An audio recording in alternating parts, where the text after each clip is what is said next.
പെട്ടെന്ന് ദേഷ്യപ്പെടുന്ന പെൺകുട്ടികൾ ദൈവത്തിന്റെ യഥാർത്ഥ സൃഷ്ടികളാണ്. അതിന് കാരണം അവർ സ്നേഹിക്കുന്നവരെ ഒടുക്കത്തെ കെയറിങ് ആയിരിക്കും. അത് മാത്രമല്ല, ലൈഫ് ലോങ് അവര് ആ സ്നേഹിക്കുന്ന വ്യക്തിയല്ലാതെ മറ്റൊരു വ്യക്തിനെ അവർ ആഗ്രഹിക്കുകയില്ല, അതിനു വേണ്ടി പ്രയത്നിക്കുകയില്ല. അതുമാത്രമല്ല, ചെറിയ കുട്ടികളുടെ മനസ്സായിരിക്കും. ഇടയ്ക്കിടെ ചെറിയ ചെറിയ പ്രശ്നങ്ങൾ ഉണ്ടാക്കുമെങ്കിലും അവരുടെ സ്നേഹം പരിശുദ്ധമായി. മനസ്സിൽ ഒരുപാട് സങ്കടങ്ങളും രഹസ്യങ്ങളും കൂടുകൂട്ടുമ്പോൾ അതാരോടെങ്കിലും തുറന്നു പറയണമെന്നു ചിലപ്പോൾ തോന്നിയേക്കാം. പറയുമ്പോൾ മനസ്സിന് വലിയൊരു ആശ്വാസം കിട്ടുമെന്നത് സത്യമാണ്. പക്ഷെ ഓർക്കുക, നിങ്ങൾ ചെയ്യുന്നത് നിങ്ങളുടെ ജീവിതത്തിലെ ഏറ്റവും വലിയ അബദ്ധമായിരിക്കാം. ഇന്ന് നിങ്ങളുടെ കൂടെയുള്ളവർ നാളെയും നിങ്ങളുടെ കൂടെയുണ്ടാകുമെന്ന് യാതൊരു ഉറപ്പുമില്ല. ബന്ധങ്ങളിൽ വിള്ളലുകൾ വീഴുമ്പോൾ അന്ന് നിങ്ങൾ ആശ്വാസത്തിനു വേണ്ടി പറഞ്ഞുകൊടുത്ത നിങ്ങളുടെ അതേ രഹസ്യങ്ങൾ മാത്രമായിരിക്കും അവർ നിങ്ങൾക്ക് നേരെ തിരിക്കുന്ന ഏറ്റവും വലിയ ആയുധം. നിങ്ങളുടെ സ്വന്തം നാവുകൊണ്ട് നിങ്ങളുടെ തകർച്ചയ്ക്ക് വഴിവെക്കരുത്. മനസ്സ് നിറയുമ്പോൾ അത് സ്വയം നിയന്ത്രിക്കാൻ പഠിക്കുക.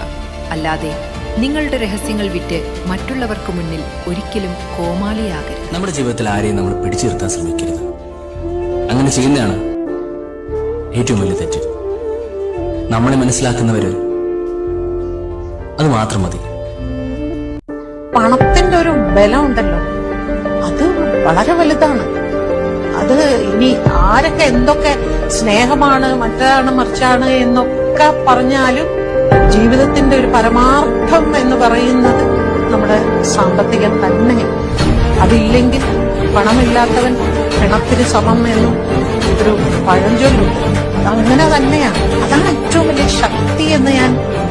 നമ്മളെ ഏറ്റവും കൂടുതൽ സ്നേഹിച്ച ഒരു വ്യക്തി ഉണ്ടല്ലോ, നമുക്കൊരു ലെസൺ തരും. എന്താന്ന് വെച്ചാല്, ഇനി ഒരിക്കലും ആ ഒരു ലെവലില് ആരും സ്നേഹിക്കരുത്. എന്റെ പ്രശ്നങ്ങൾ ഒരാളുടെ അടുത്ത് പറഞ്ഞാൽ പോലും അവർക്ക് മനസ്സിലാവണില്ല എന്നുള്ളതാണ് എന്നെ സംബന്ധിച്ച് ഏറ്റവും വിഷമമുള്ളൊരു കാര്യം. ആരെടുത്തും പോയിട്ട് യാചിക്കാൻ നിൽക്കരുത്, അതുപോലെ നിർബന്ധിക്കരുത്. അവരെ പിന്നാലെ പോകാനും പാടില്ല.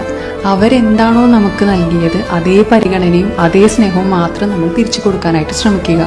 നമുക്ക് വാല്യൂ തരുന്ന, നമ്മളെ വിലമതിക്കുന്ന അല്ലെങ്കിൽ നമുക്ക് പരിഗണന തരുന്ന ഇടങ്ങളിൽ മാത്രം നമ്മൾ തുടരാനായിട്ട് ശ്രമിക്കുക. അല്ലാത്ത ഇടങ്ങളിലേക്ക് പോകരുത്. ചുരുക്കി പറഞ്ഞു കഴിഞ്ഞാൽ, വാല്യൂ ഇല്ലാത്ത ഇടങ്ങളിൽ നമ്മൾ നിൽക്കാതിരിക്കുക. എന്തിനാണ് നമ്മൾ നമ്മളുടെ സ്വയം വില കളയുന്നത്? അങ്ങനെയുള്ളിടത്ത് നിൽക്കാതിരിക്കുന്നതല്ല ഏറ്റവും നല്ലത്. തകരുന്നത് വലിയ വഴക്കുകൾ കൊണ്ടാവില്ല, ഒരു ചെറിയ തെറ്റിദ്ധാരണ കൊണ്ടാവും.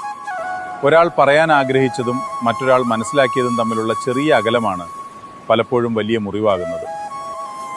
ഓർക്കുക, എല്ലാ തെറ്റിദ്ധാരണകൾക്കും ഒരു പറയാത്ത സത്യമുണ്ട്. കാരണം നമ്മൾ പലപ്പോഴും സത്യം അന്വേഷിക്കുന്നതിന് പകരം സ്വന്തം ധാരണകളെ വിശ്വസിക്കുന്നു. വിധി എഴുതുന്നതിന് മുമ്പൊന്ന് ചോദിക്കൂ. അകന്നു പോകുന്നതിന് മുമ്പ് ഒരു വട്ടം സംസാരിക്കൂ. ചില ബന്ധങ്ങൾ നഷ്ടപ്പെട്ട ശേഷം മാത്രമേ അവയുടെ വില നമ്മൾ തിരിച്ചറിയാറൂ. നമുക്ക് ഭയങ്കര ഇഷ്ടപ്പെട്ട ഒരാള് വല്ലാതെ ദേഷ്യം പിടിക്കുകയാണെന്ന് വിചാരിച്ചോളൂ.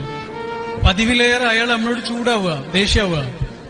അയാളോട് ചെന്നിട്ട് എന്താ ഇപ്പൊ ഇത്ര വലിയ ദേഷ്യം എന്ന് ചോദിക്കുന്നതിന് പകരം എന്താ ഇപ്പൊ ഇത്ര വലിയ സങ്കടം എന്നൊന്ന് ചോദിച്ചു നോക്കുന്നു.